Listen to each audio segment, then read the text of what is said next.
Hey guys, it's Sean, and I told myself I made a promise that I would try to document a little more my thought processes and make it more transparent. So that's what I'm doing right now. I was thinking about some of the concerns that, not concerns, but fundamental design choices that people make around blockchains, and specifically privacy-based blockchains.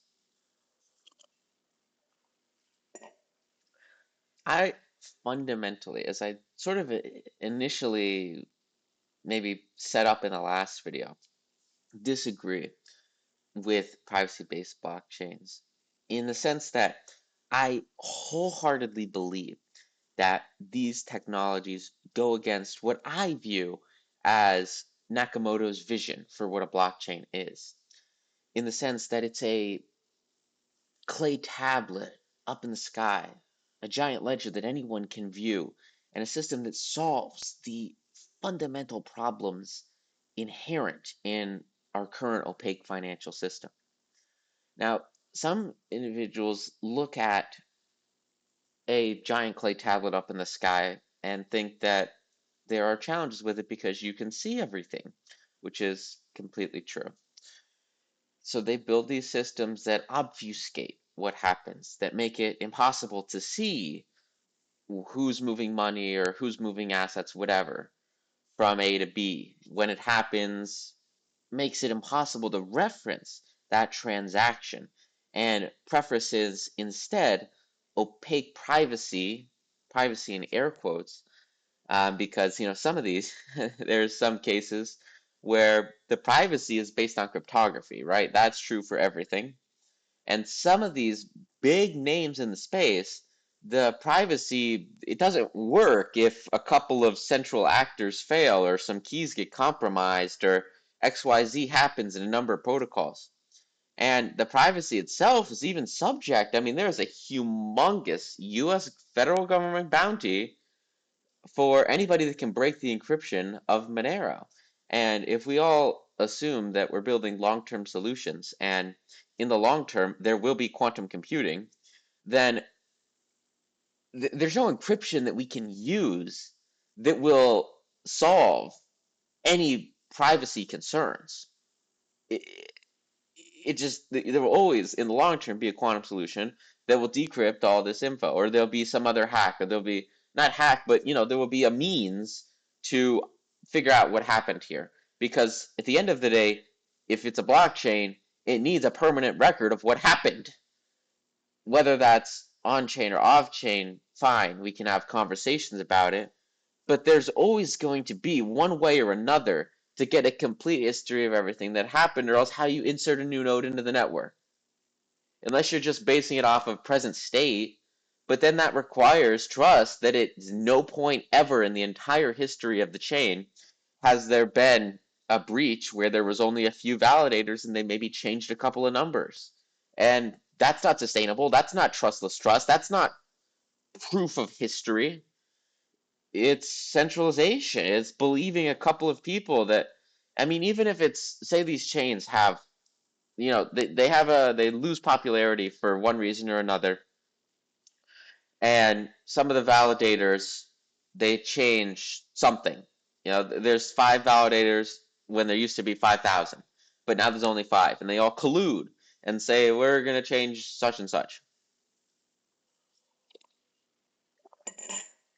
And that network becomes more popular because the token price goes up and more people learn about it and start using it because it protects their privacy. Fine, sure. Well, now what happens? It's got a ton of, so the network gets super popular. There's 50,000 nodes now. And these five nodes did something back then that lets them change something, lets them cheat or stole money. I don't know. Now, there's really no way to check that as a new entrant into the network unless you have an entire history of what happened. And that's the beauty of blockchain. That's what makes it work, is that you always know that as long as one node's chugging along, you can reference that entire history. You just look at the block height.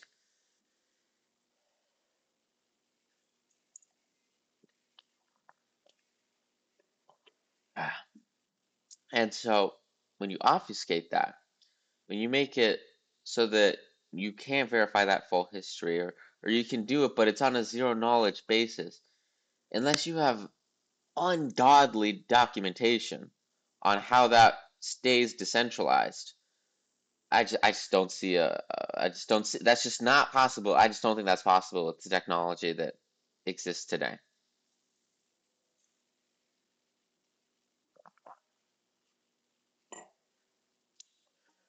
So, if we can agree on that you really can't do it, at least today, in a decentralized way.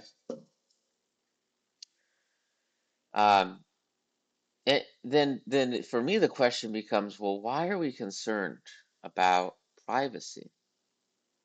Are we worried about it because we think the government might watch what we do more?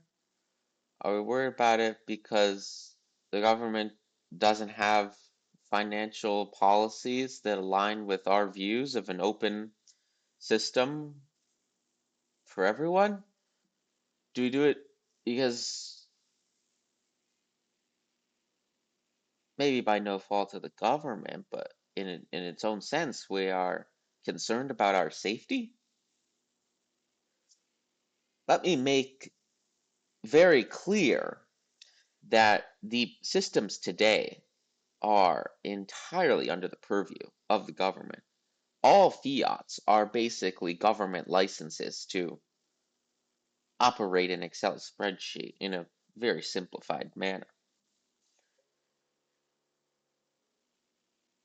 So, if we can agree that we're trying to make progress from where we're starting today, which is complete government scrutiny of every single transaction, then the next step of, okay, well, instead of just the people that get hired into government being able to see my transactions, why not just have everyone be able to see my transaction? What's the worst thing that can happen? People are already in the government scrutinizing everything you do via Snowden. So if that's the case, I'm not saying that we make our, this is what I was trying to get at last time. Okay, there's a difference between having my webcam feed stream publicly.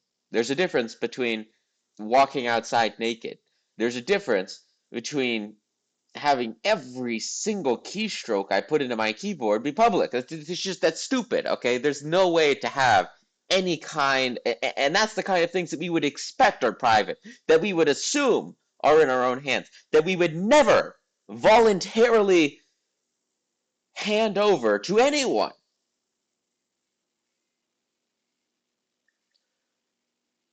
And by and large, unless you're subject to some hacks or some obscene surveillance, or God forbid, a territory, an inadequate dictatorship, a really bad government regime in the area, the jurisdiction you're in. These are the things that are private, that stay with us, and that people fight tooth and nail to keep private. But you don't see anybody fighting tooth and nail for a bank to have financial privacy, because we all complicitly understand that the banks do not have privacy. We all agree that Bitcoin does not have privacy.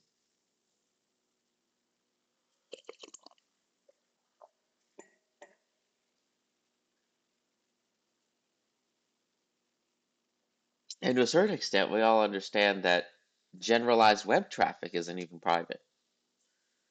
So if we agree that it's okay for people to be associated with IP addresses, and we agree that it's okay for people to be associated with Bitcoin public keys,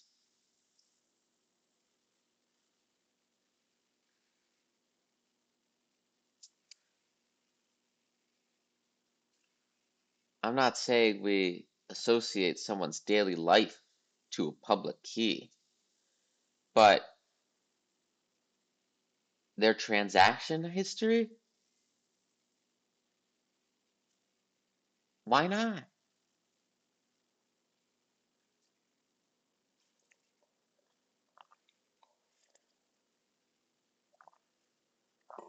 If the challenge here, as I've said, is about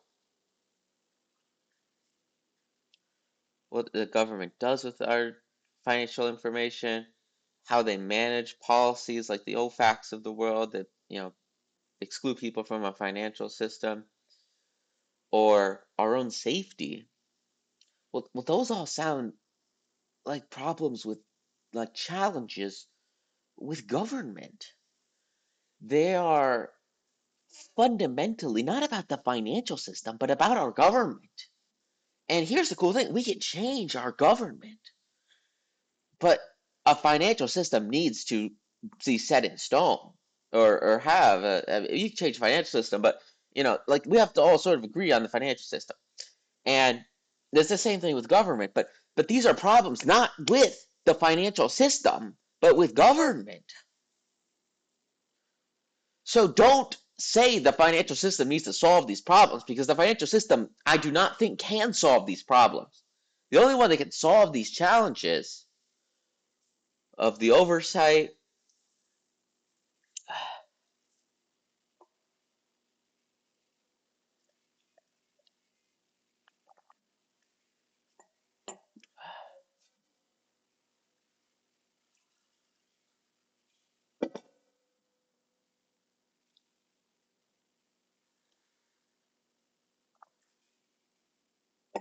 the regulation, and the safety is the government.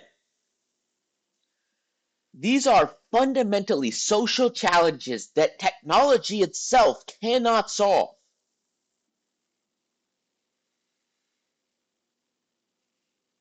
Our only outlay is better government. Well, I hesitate to say better. We really need new systems. We need decentralized governance, so that the presidential candidate is not determined by what two media outlets put on it, on TV. It's silly.